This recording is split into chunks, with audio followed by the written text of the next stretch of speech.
ഹരേ കൃഷ്ണ.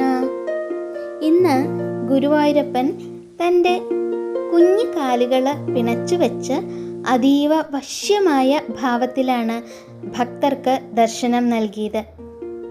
ആ തൃപ്പാദങ്ങളിൽ തിളങ്ങുന്ന സ്വർണ്ണ തളകൾ ചാർത്തിയിട്ടുണ്ട്. ഭഗവാന്റെ ഈ നിൽപ്പ് സംസാര സാഗരത്തിൽ നിന്ന് മുക്തി നേടാൻ ഭഗവാനെ മാത്രം ആശ്രയിക്കുക എന്ന തത്വത്തെ ഓർമ്മിപ്പിക്കുന്നതാണ്. അരയിൽ ചാർത്തിയ പട്ടുകോണകം ഭഗവാന്റെ കുട്ടിത്തവും അതേപോലെ സർവാധിപത്യവും ഒരുപോലെ വെളിവാക്കുന്നുണ്ട്. ഭഗവാന്റെ കഴുത്തിൽ അതിമനോഹരമായ മാങ്ങാമാലയും മധ്യത്തിലായിട്ട് ഒരു പതക്കവും ശോഭിക്കുന്നുണ്ട്. കൈകളിൽ സ്വർണവളകളും തോളുകളിൽ തിളങ്ങുന്ന സ്വർണഗോപികളും ചാർത്തിയിട്ടുണ്ട്. പ്രപഞ്ചനാഥന്റെ ഐശ്വര്യത്തെയും തേജസ്സിനെയും സൂചിപ്പിക്കുന്നതാണ് ഇത്. വേണുഗാനപ്രിയനായ മുരളീധരനായിട്ടാണ് ഇന്ന് ഭഗവാൻ നിൽക്കുന്നത്. ഇന്നത്തെ അലങ്കാരത്തിൻ്റെ ഏറ്റവും വലിയ പ്രത്യേകത എന്ന് പറയുന്നത് ഈ മുരളീധരനായിട്ടുള്ള ദർശനം തന്നെയാണ്. തൻ്റെ പൊന്നോടക്കുഴൽ ചുണ്ടോട് ചേർത്ത് മധുരമായ പുഞ്ചിരിയോടെ നിൽക്കുന്ന കണ്ണൻ ഓരോ ഭക്തൻ്റെയും ഹൃദയത്തിലേക്ക് ആത്മീയ സംഗീതം പൊഴിച്ചു നിൽക്കുകയാണ് നമ്മുടെ പൊന്നുണ്ണി. ചെവികളിൽ ചെവിപ്പൂക്കളും നെറ്റിയിൽ തിളങ്ങുന്ന സ്വർണഗോപിയും ആ മുഖശ്രീ വർദ്ധിപ്പിക്കുന്നുണ്ട്.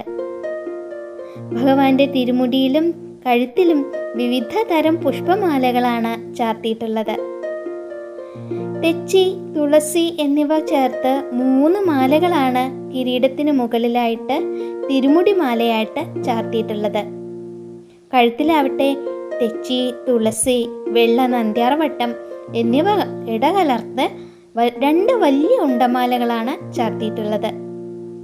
ശ്രീലകത്തിന് മുകളിൽ വിധാനമായിട്ട് തെച്ചിയും തുളസിയും താമരയും കൊണ്ട് നിർമ്മിച്ചിട്ടുള്ള 5-6 ഉണ്ടമാലകളാണ് തൂക്കിയിട്ടുള്ളത്. കാഴ്ചക്കാരൻ്റെ മനസ്സിന് വൃന്ദാവന സദൃശമായ ഒരു ഭക്തി നിർഭരമായ ആനന്ദം നൽകുന്ന കാഴ്ചയാണ് ഇത്.